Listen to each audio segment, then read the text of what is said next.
As 2017 draws to a close, it's that time again where I count down my personal top 10 graphics stroke technology in video games of 2017. Platform warriors may want to abandon ship right now as we're simply looking at the titles themselves, the games, the technique, the studios, and the visual presentation on offer here. As always, there is an element of subjective opinion here, but no one can argue these games are beautiful, technically impressive, and artistically well driven, just like last year's winner in Uncharted 4.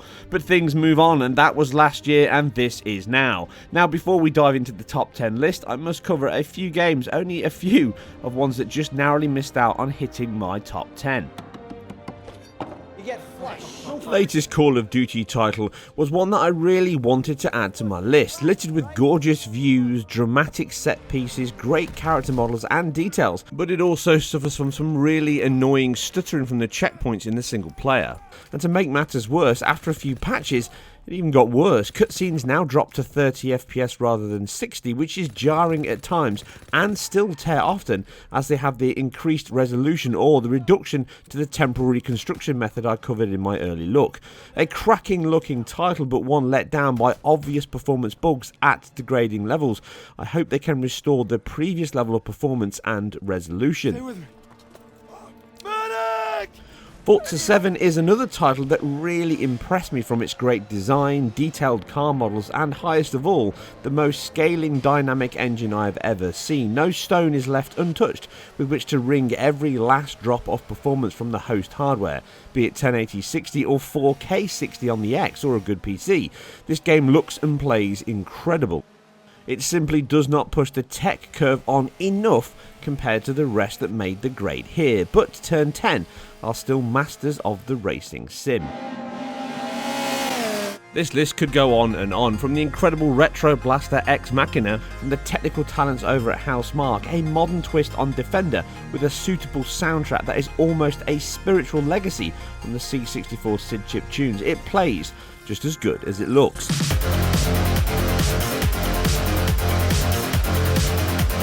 Hellblade is another that looks like something a AAA team would have crafted, not bad for the independent and self-published work from Ninja Theory, which is also a very engrossing title to play. Even more drop out, such as The Last Day of June, The Evil Within 2, Claybook, Neo, and so many more that I simply cannot list here, but the list needs to start and end somewhere, and mine starts at 10 with a kapow.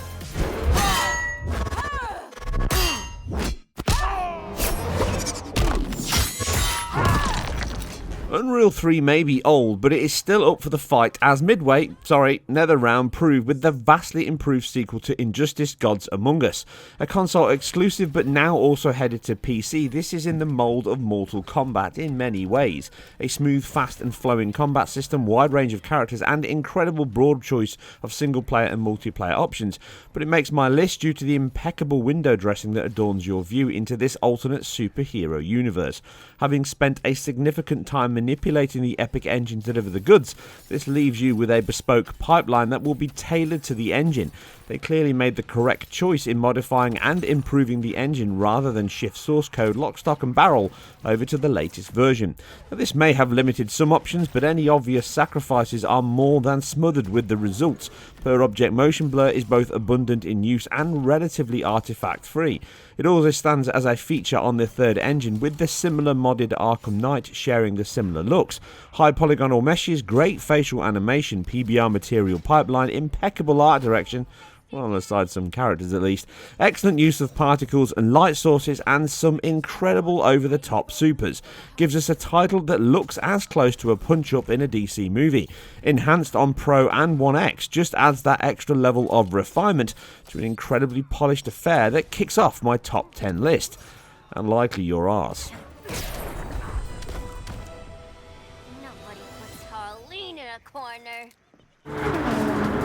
Polyphony Digital are not ones to rush, and GT Sport only made the PS4 release in time to ship across 2 Sony machines.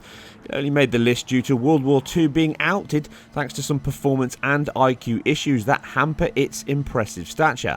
Not so with Sport, not content with being a high point for HDR capable displays, but also how to really craft a racing title on a visual level. They have always been the best at recreating the weight shifts as suspension springs wallow or too much rebound on your shock can be seen as you drift the rear. In play, the rock solid 60 FPS frame rate, fixed times of day and some of the most incredible materials in games. Each car interior looks unique enough to mirror the real thing.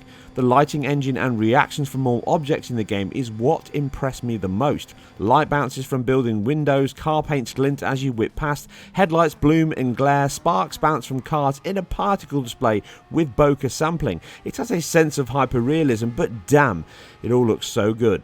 Now, in the franchise's always stunning replays, that dial is pushed up as high as it will go on particle systems, motion blur, lens flare and that simulation system that looks like a motorsport review at times. A high car count, stupidly high polygon count, insane attention to detail and camera placement, movement and that replay cinematography direction that is simply the best in the business. And if you have a Pro, then you can still enjoy this at the same 60 FPS rate as the full game.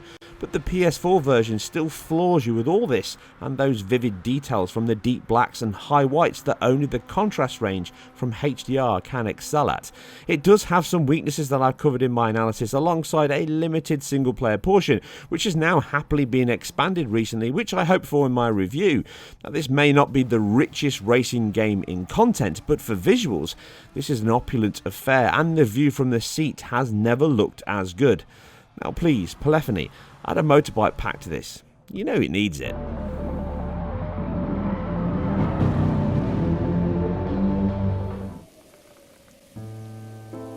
Now, this title was a long time coming and had a great deal of expectation on its shoulders. Releasing across 2 generations of Nintendo consoles, it may have been a stretch too far for some, but not the mighty N. The footage may be on Switch, but aside a performance and resolution closer to the handheld mode, all the points stated here are as true for the Wii U as the new Nvidia fueled hit. It makes my list as much for the artistic flow as the technical achievement the team managed on the GameCube derived base.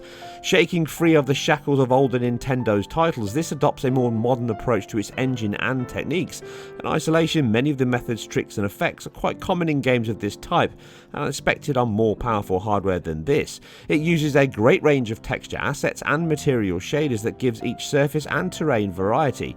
Dynamic time of day and weather also empower the visual impact. As storms lash down with distant thunder, battles can be even more epic as laser blasts past, animated explosions, point lights, global illumination, Fresnel, geometry-based light volumes, screen space reflections, and this is all capped off with the excellent animation they are renowned for. Physics are another high point as wind simulation can affect trees, objects, puzzles and fire, even harnessed to your will to aid travel. The more you play the game, the more it unfolds before you, with the core skills being built around the physical properties not only being natural to solve but impressive to witness. The range of areas, trials, enemies and simply gigantic and epic boss battles leaves you in no doubt this is an adventure to remember. The single most expansive, impressive and incredible game Nintendo have ever made. Not quite the groundbreaker of Super Mario 64, but on par with the joy of playing Ocarina of Time, and this quality on the go is still the only link we have between 2 formats of consoles.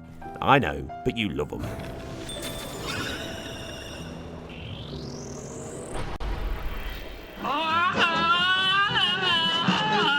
It may not be the most technically impressive title here, and in many ways it's as old school in design, implementation and execution as you can get. No, it is the style, art and methods that put this on my list, taking a very long look back and drawing inspiration from the 30s American hose animation gives this game an aesthetic appeal that is totally one of a kind.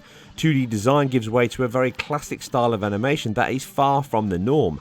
Cell frames are drawn over watercolour backdrops that are touched with a film grain faux artifact added, giving the impression you are watching a cartoon projection. Each sprite is drawn up of its individual frames that are then scanned into the game and saved as bitmaps. From huge bosses, crazy scientists and even a Woody Woodpecker wannabe, it mixes up the level design and themes across 4 worlds that challenge you throughout.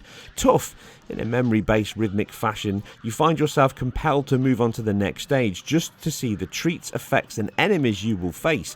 No other game this year for me has demonstrated this level of impact, artistically and technically succeeded on all fronts, with a risky merging of old formulas into the modern age, in far more ways than one.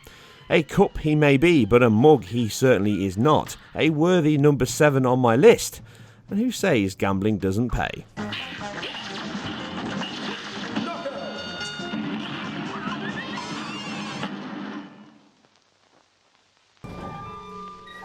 Capcom have been making games for pretty much as long as I've been playing them, and it feels that my next entry has been at the forefront for just as long.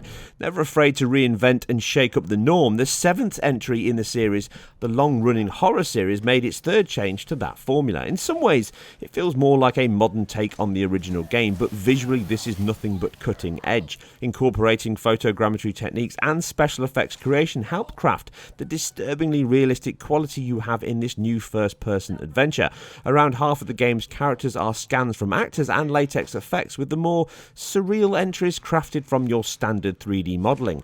Adopting a more approximate physically based lighting and material system is what sets this a few notches higher than its predecessor and many other titles this year.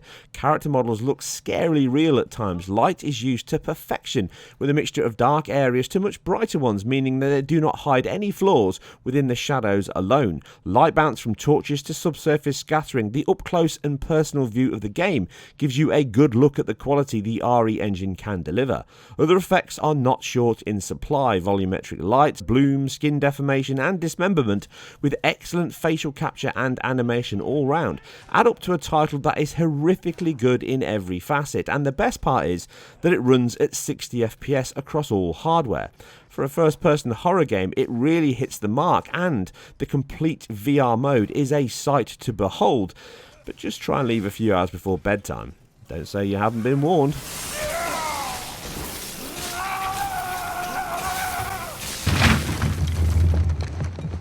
Now, it may be the second Uncharted title in as many years, but rushed this is not. Repeating the same female stars and expansion from Left Behind, The Lost Legacy is a much bigger and grander adventure that can stand tall within the Nathan Drake universe. Taking all the improvements and techniques that topped my list last year, this second PS4-powered Uncharted tale is every bit as impressive, polished and pleasing on the eyes. From the intimate sections that promote stealth and exploration to huge open areas with multiple paths, areas and methods with which to dispatch the foes within its excellent combat system. Choice is ever present in the game. Highly consistent texture quality, materials, physics, AI, destruction and lighting provide it the same visual diversity and premium quality of the latter title. Animation is something that Naughty Dog are top of their game at. The animators work in conjunction with the artist, lighting effects team, shader system and temporal AA to clean up the IQ. You have a game that feels even more like an Uncharted one than 4 due to its tighter focus and shorter play time. I enjoyed every moment of this action-packed, sumptuous looking and rock-solid performing title, being as close as you will get to a Tomb Raider title made by the dogs themselves. Miss Croft would be proud. Not afraid to push stereotypes, tropes and the technical envelope, the legacy lives on and stole my midway slot with signs of just where the Uncharted and the Last of Us universes may be headed next. Think that's a lot of them. You alright? I'm fine. Apart from working for a reckless treasure hunter. Okay, where to next? Good question. Let's explore. Now we enter the big four. id Tech has been a long-term serviceman in this craze we call video games, something I've already covered in detail with my retro series on the software giants. 2016 saw the Doom reboot thrust them and the latest 6th iteration back into the limelight.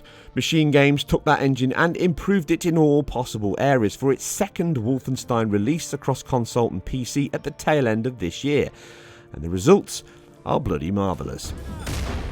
Like a few other engines and games on my list, the collection of features, functions and incredibly intelligent shortcuts made to mimic far more expensive results are as always a sight to behold. From real-time water caustic reflections, volumetric fog and lights, one of the best particle systems I have ever seen, from sparks and enemy disintegration, fast light sources, PBR-based material shaders, physics-based animation, a dismemberment system, dual-wielding weapons and a pyrotechnic collection that would make Arnold Schwarzenegger jealous.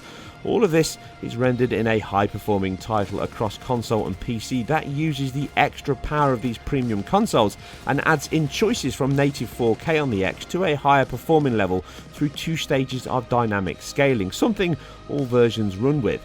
The action never looks anything but clean thanks to the game's incredible per-object motion blur that is calculated within the temporal supersampled AA, which gives a stable IQ in addition to a high frame rate and stunning set pieces. The team even found time to take the original Wolfenstein code and recreate a software rasterizer within the engine to run it under. 2 games for 1.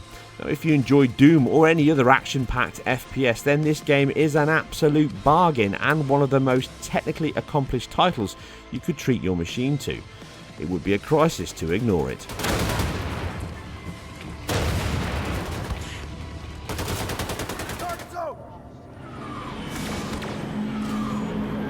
Now, Star Wars is really a franchise that could make a mess and still sell it to the highest bidder, possibly a good thing with the negative press this title justifiably received around launch.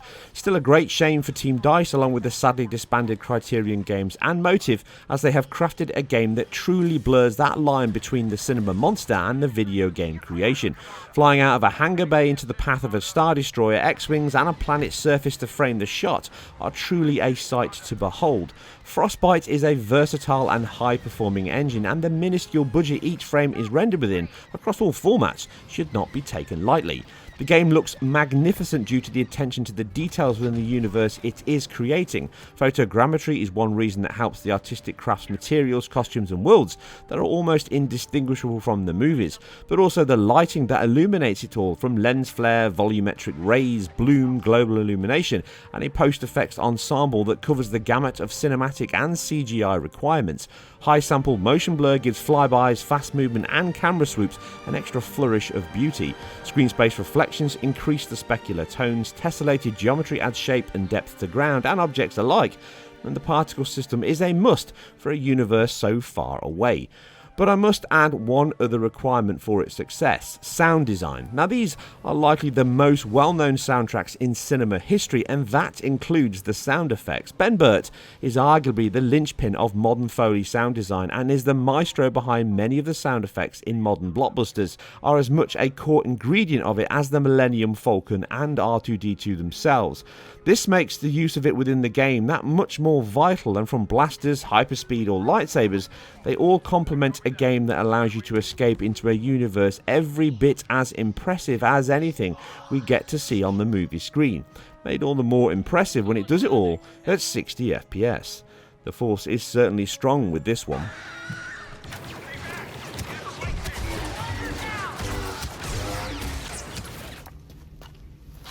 It has been too long.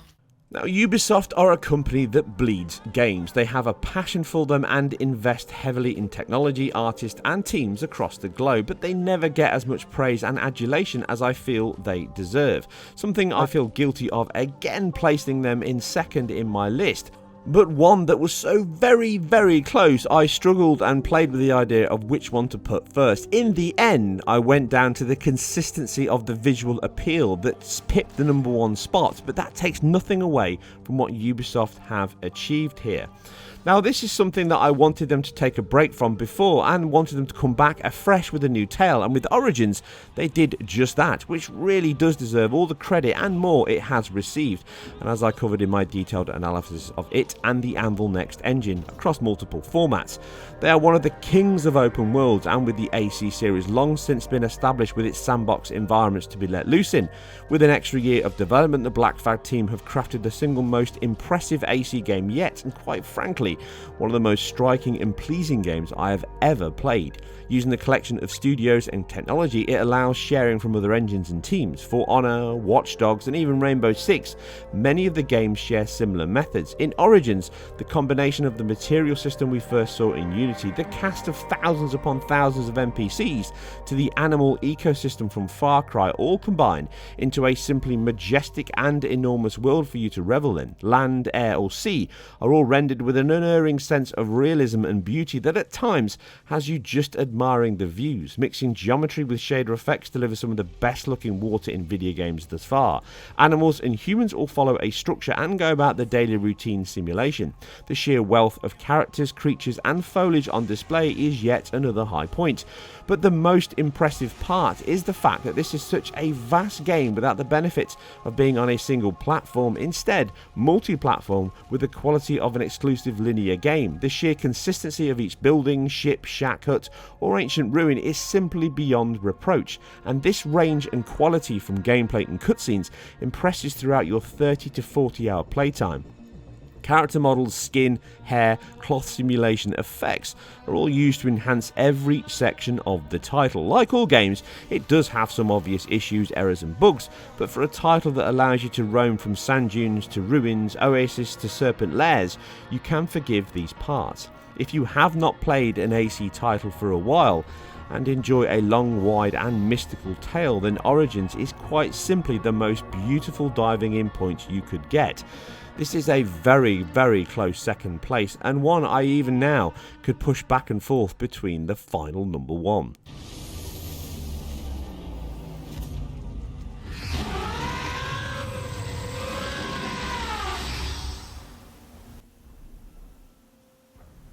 And that title is one yet again powered by Sony Studios. It does really put in perspective how much effort they put into pushing the brand and the technical privileges that the console receives from all the teams that work under that umbrella. It may have been Guerrilla Games' very first attempt at a third-person open-world fantasy tale, but the results equal, if not exceeded, the best teams who have been turning these games out for years.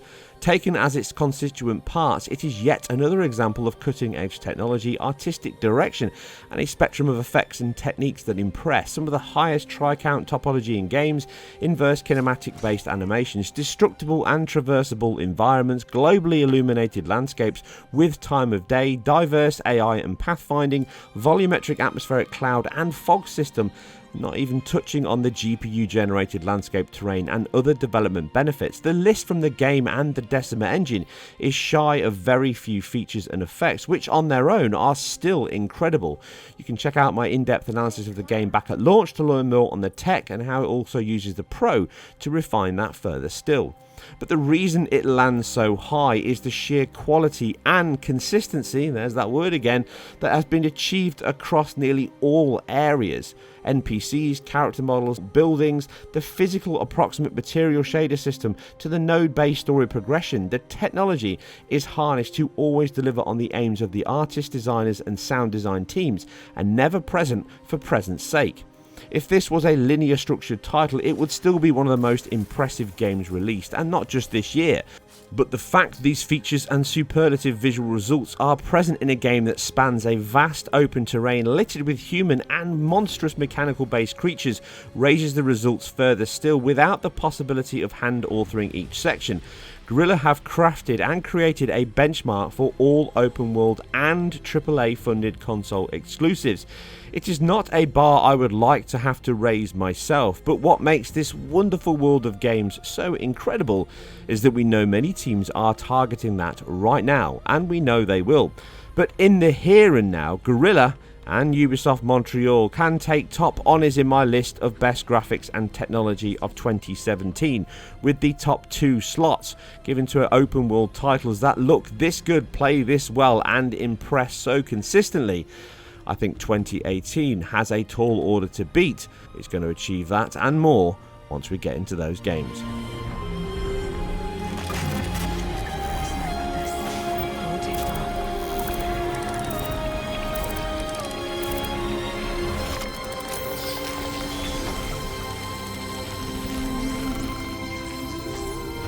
Anyway, as always, I hope you guys and girls enjoyed this. If you did, you can always support the channel by hitting my link on Patreon and also subscribing to the channel below.